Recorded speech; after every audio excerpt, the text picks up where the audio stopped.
అందరికీ నమస్కారం.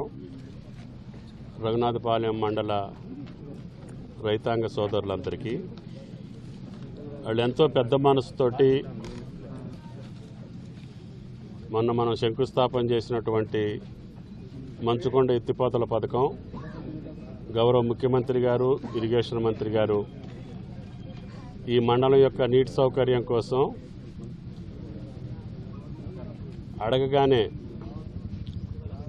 66 కోట్లు శాంక్షన్ చేశారు. 36 చెరువులకి నీళ్లు ఇవ్వాలని, తద్వారా భూగర్భ జలాలు మనకి రైతాంగానికి ఉపయోగపడాలని, ఆ చెరువుల్లో నీళ్లుంటే ఈ మండలం మొత్తం సస్యశ్యామలంగా ఉంటుందని, తద్వారా ఆయిల్ పామ్ యొక్క తోటలకి మనకి నీటి అవసరం ఉంటుంది కాబట్టి తప్పకుండా ఈ కార్యక్రమం పూర్తి చేయాలనే ఉద్దేశంతో మనం శంకుస్థాపన చేసుకొని ఉగాది రోజు కల్లా ఎట్టి పరిస్థితుల్లో మనం దీన్ని ప్రారంభోత్సవం చేసుకోవాలనేది ప్రభుత్వం యొక్క కోరిక, రైతుల యొక్క ఆకాంక్ష.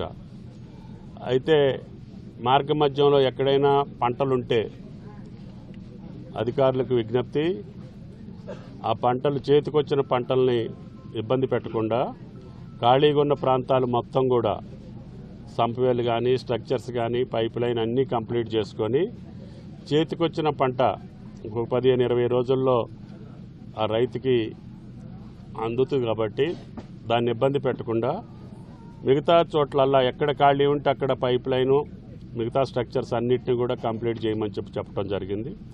అధికారులు కూడా రేయింబాగుల్లో పనిచేస్తున్నారు కాబట్టి రైతులు కూడా సహకరించి ఎవరైనా ఎక్కడైనా అనవసరంగా ఇబ్బంది పెట్టేదానికి, పని ఆపేదానికి ఉంటే రైతులే దాన్ని పరిష్కారం చేసుకొని పని ఆగకుండా ఉగాది రోజు కల్లా ఈ కార్యక్రమం పూర్తయి కృష్ణా జలాలు మంచుకొండ గ్రామంలో విడుదలయ్యేటట్టుగా రైతాంగం, ఇక్కడ ఉన్నటువంటి రాజకీయ పార్టీల నాయకులు కానీ, కార్యకర్తలు కానీ, ఈ మండల రైతాంగం కష్టపడి పనిచేసేటటువంటి గిరిజన రైతులు ఎక్కువ మంది ఉన్నారు.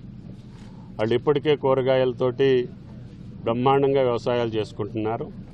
దానికి హార్టికల్చర్కి సంబంధించినటువంటి పంటలు కూడా తోడైతే వాళ్ళ యొక్క ఆదాయం పెరిగి వాళ్ళ కష్టానికి ఫలితం ఉండేటట్టుగా ఖమ్మానికి అతి దగ్గరలో ఉన్నటువంటి ఈ మండల రైతాంగం సుభిక్షంగా ఉండాలనేది రేవంత్ రెడ్డి గారి యొక్క ప్రభుత్వం యొక్క ఆకాంక్ష.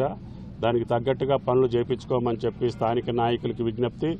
అదేవిధంగా అధికారులు కూడా ఇంకా పట్టుదలతోటి 4 రోజులు ఉంది, ఈ 4 రోజుల్లో పని పూర్తి చేయమని చెప్పి వారికి విజ్ఞప్తి.